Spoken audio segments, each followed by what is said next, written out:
Welcome to Luca and Miguel. Enjoy the video. You start inside Kobotoolbox, open your project and go straight to Data then Exports. Choose Excel, XLSX, for the cleanest mapping of variable names, labels, and choice lists. CSV works but needs UTF-8. Make sure you include choice labels and repeat groups if you need them. Once done, generate the export, download the file, and place it in a dedicated folder. This preserves headers and reduces manual renaming later, so you save time when moving into SPSS. Open SPSS and import the downloaded Excel file via File, Open, Data.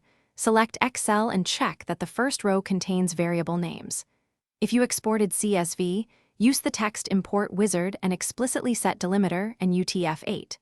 During import, tell SPSS to read variable labels from the second row or label fields so your questionnaire text shows up.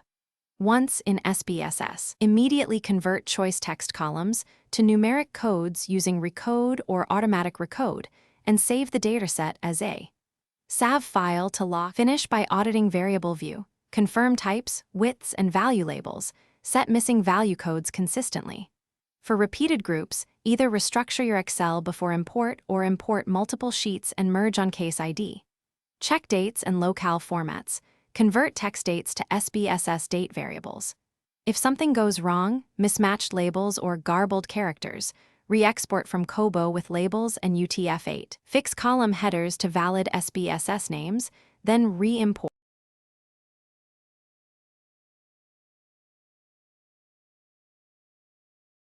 Thanks for watching and please subscribe.